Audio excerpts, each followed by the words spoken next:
Just get one. Please? Just get one. Before the scalpers get it first! Before the scalp—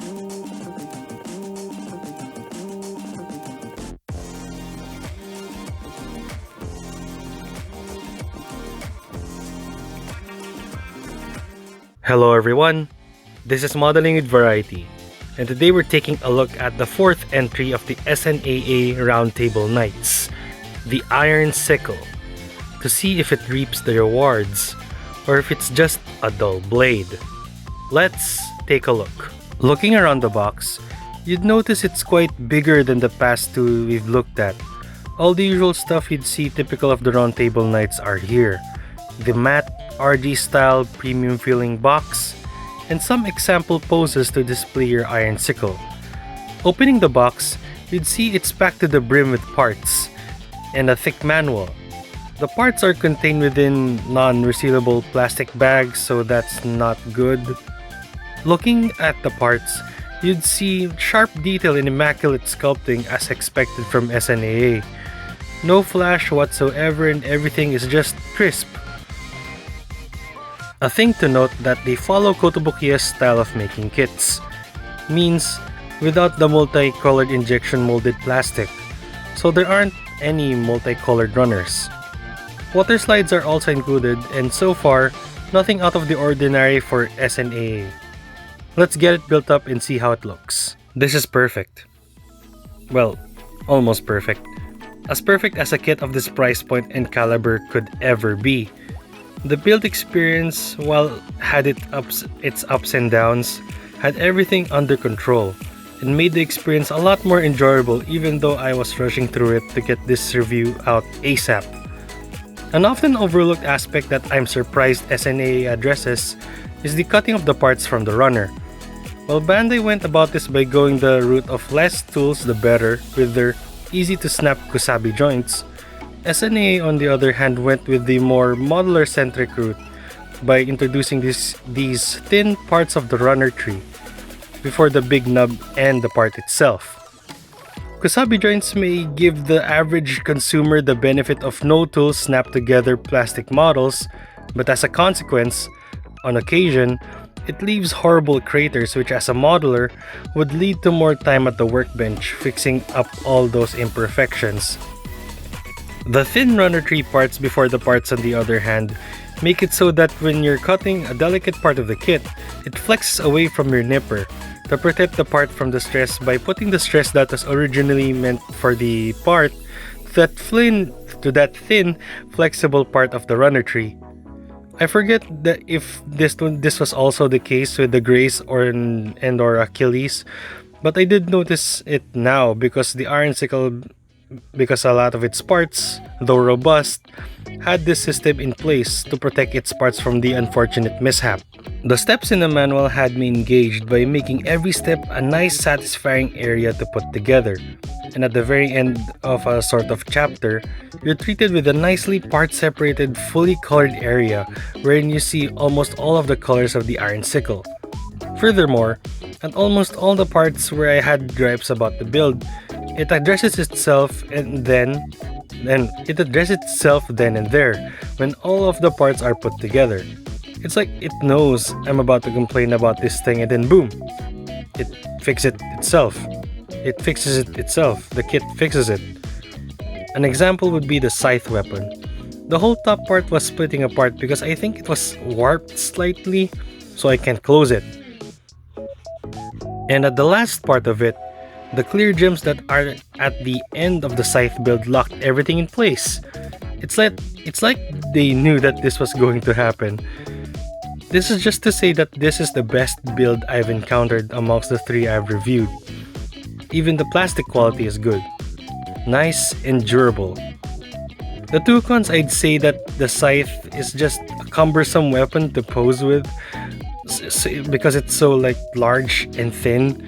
So breaking it wouldn't be far from a normal occurrence when the general market is concerned, right?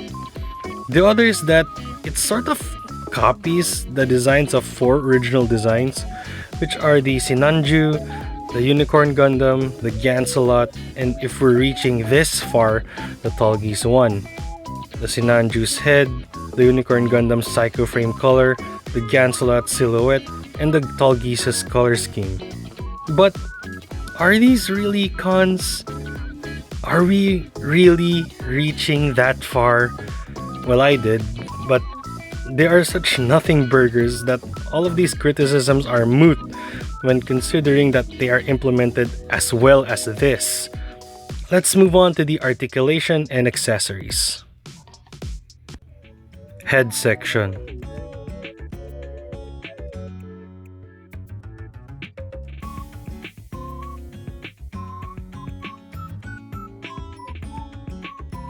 Torso section.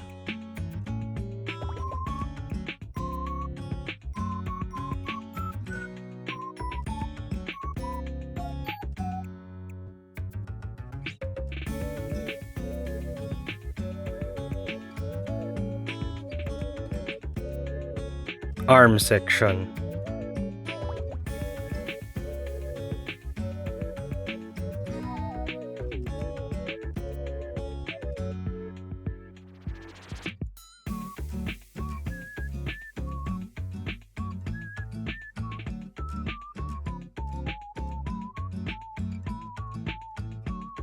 Waist section.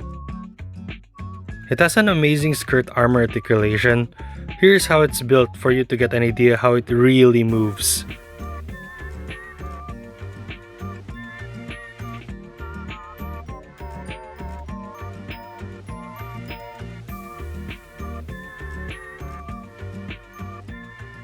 Leg section.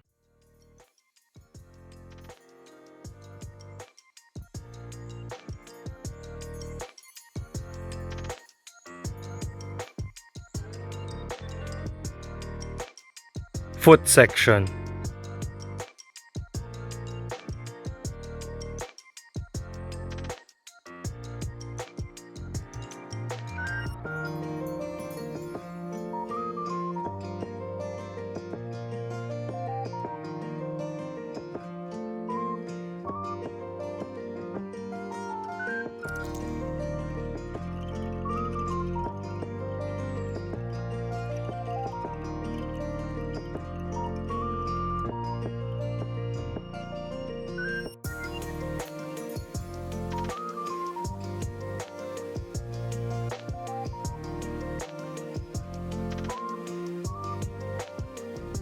Weapons and accessories.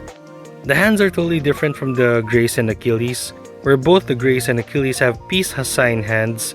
The Sickle has various other hands, such as pointing hands and rockout hands.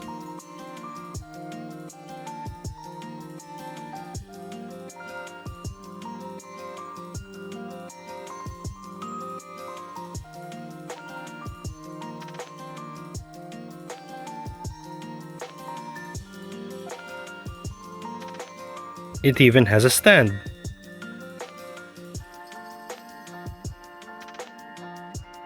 Water slide decals, of course. And that's all of it. Overall, this kit is everything and more. I'll lay it down for you. Pros. It's 99% a perfect build out of the box. A great build experience. It's a simple, small MG. Expected articulation. Has a stand included. It's just less than 20 bucks. Perfect amount of details. A well thought out mishmash of designs. As for the cons, there's nothing. So yeah, that's about it. Just get one ASAP before it becomes 30 bucks or something, or maybe even 50. If you have comments, questions, or suggestions, leave those down below. And as always, thanks for watching.